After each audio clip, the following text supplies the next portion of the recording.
یا غیر ارادی طور پر اس کا ذہن اللہ کی طرف متوجہ ہو جائے. یہ طرز فکر انبیاء علیہ السلام کی ہے. ایک طرز یہ ہے کہ انسان اللہ کے بارے میں اور اللہ کے موجود کے بارے میں عملی طور پر یقین رکھتا ہو. اس یقین کو حضور علیہ السلام نے مرتبہ احسان کا نام دیا ہے. یہ بات کہ صحابہ اکرام کے زمانے میں روحانیت کے اوپر کوئی خاص تحریر یا کوئی خصوصی علم مرتب نہیں ہوا، اس کی وجہ یہ ہے کہ سیدنا حضور علیہ السلام کی موجودگی میں حضور پر مر مٹنے والے اور فدا ہونے والے صحابہ کرام کی روح حضور کی محبت سے رنگین تھی. ان کی ذہن کی مکمل یہ سوئی اس بات میں تھی کہ وہ حضور علیہ السلام کی باتوں میں، حضور کے عمل میں، حضور کے اٹھنے بیٹھنے اور حضور کے نورانی چہرے میں غور و فکر کرتے رہتے تھے. اس غور و فکر سے حضور کے قریب رہنے والے حضرات کی روحانی پیاس بجھتی رہتی تھی. صحابہ کرام کو حضور علیہ السلام کے اقوال میں بھی بہت زیادہ شغف تھا اور حضور کی ذات اقدس اور حضور کی گفتار میں انہماک کی وجہ سے حضور کے ہر قول اور ہر عمل کی صحیح ادبیت، صحیح مفہوم پوری گہرائیوں کے ساتھ ان کے اوپر واضح ہوتا رہتا تھا. مطلب یہ کہ احادیث پڑھنے کے بعد، احادیث سننے کے بعد اور حضور کے عمل کو دیکھنے کے بعد حضور کی ذات اقدس کے انوار سے وہ لوگ پورا استفادہ کرتے تھے. اس طرح انہیں روح کے اندر انوار کے تمثلات، ریاضت و مجاہدے کے ذریعے ذخیرہ کرنے کی ضرورت پیش نہیں آتی تھی. وہ حضور کے قدسی الفاظ اور حضور کے نورانی الفاظ اور حضور کے پیغمبرانہ ذہن سے بغیر کسی تعلیم، بغیر کسی کوشش کے روشناس تھے. مرشد کریم قلندر بابا اور یا فرماتے ہیں کہ جب مجھے عالم بالا کی سیر کرنے کے مواقع حاصل ہوئے تو میں نے یہ دیکھا کہ صحابہ کرام کی ارواح میں، ان کی روح میں، یعنی ان کی روح انسانی، ان کے عین میں، ان کے لطیف روحی اور سری میں قرآن پاک کے انوار اور احادیث کے انوار موجود ہیں. اور انوار کا تقدس اور نورانی لہریں صحابہ کرام کی ارواح میں اس طرح موجود ہیں کہ ان کی روحیں نور سے لبریز ہیں. مرشد کریم فرماتے ہیں کہ اس دور میں روحانی قدروں کا نہ ہونا اور روحانی علوم کا تفصیلی تذکرہ نہ ہونا اسی وجہ سے ہے. صحابہ کرام کے بعد جیسے جیسے زمانہ رسول اللہ کی بعثت کے بعد حضور کے واصل باق ہو جانے سے دور ہوتے چلا گیا، اسی مناسبت سے لوگوں کے دلوں سے رسول اللہ کی ذات اقدس، رسول اللہ کے اخبار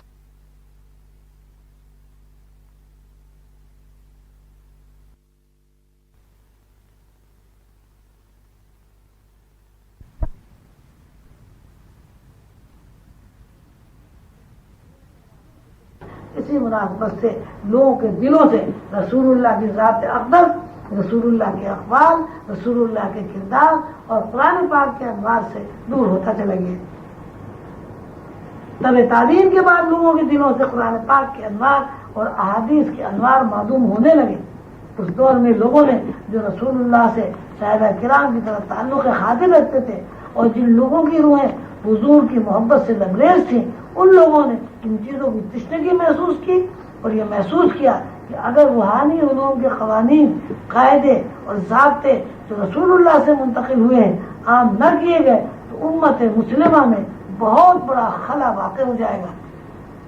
لہذا انہوں نے رسول اللہ کے انوار کو اپنی روح میں ذخیرہ کرنے کے بعد اللہ کے عرفان حاصل کرنے کے ذرائع تلاش کیے اور پھر ضابطے اور قاعدے بنائے، اور یہ قاعدے اور ضابطے علمی اعتبار سے بنائے گئے تاکہ حضور علیہ السلام کا امت یا اشرف یہ علم حاصل کر لے، رسول اللہ کے انوار سے اپنی روح کو لبریز کر لے اور ان روحانی قدروں سے اللہ تعالیٰ کا عرفان حاصل ہو جائے.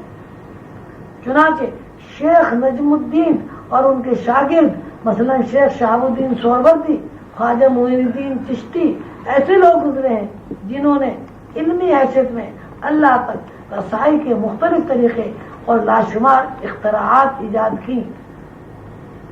علمی حیثیت میں اللہ کے ان اسماء اور قرآن پاک کی ان آیات کا انتخاب کیا گیا جس کے ورد سے ذہن انسانی میں ذات سے زیادہ نورانی ذخیرہ ہو جاتا ہے۔ شیخ حسن بصری کے زمانے تک یہ چیزیں نہیں ملتی۔ حضرت علی کے زمانے میں یہ بات تاریخ کے صفحات پر موجود ہے کہ حضرت علی نے تمام واعظین کو وعظ کرنے سے منع کر دیا تھا۔ صرف ایک ہستی شیخ حسن بصری ایسی تھی جن کو حضرت علی کی طرف سے وعظ کرنے کی اجازت تھی۔ یہ بات مجھے حضور قلندر بابا اولیاء نے بتائی ہے۔ حضرت حسن بصری کے بعد ایسا دور آیا کہ حضور کی ذات بابرکات سے متعلق انوار و تجلیات سے لوگوں کے ذہن دور ہونے لگے اور اللہ کی صفات کے جاننے میں وہ انہماک نہیں رہا جو صحابہ کرام کے زمانے میں تھا۔ لہذا علماء تصوف یا روحانیت اللہ کی ذات اور حضور کے اقوال کو سمجھنے کے لیے طرز فکر قائم کی۔ لہذا علماء تصوف یا روحانیت کے علم برداروں نے اللہ کی ذات اور حضور کے اقوال کو سمجھنے کے لیے طرز فکری قدریں قائم کی۔ اسی ربط کو نسبت علمیہ کہا جاتا ہے۔